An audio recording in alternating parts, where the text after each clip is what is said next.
Hey, what's up guys? Coach Paul here. Did you guys want to learn self-defense or boxing skills? You can get my new at-home training equipment called the BRAWL.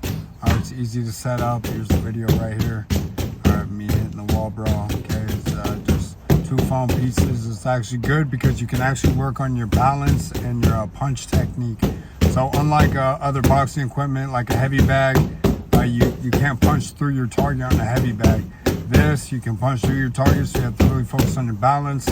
Now, it doesn't take away from any other training equipment, the bag, the double end bag, the speed bag. Everything's necessary, everything works for its purpose. So this is just an added equipment that I came up with that all my pros and my amateurs and even my clients, they work on to work on their balance and being able to punch through your target and throw hard punches. All right, everyone thinks they can hit hard until they actually start shadow boxing. So this is almost like shadow boxing on steroids.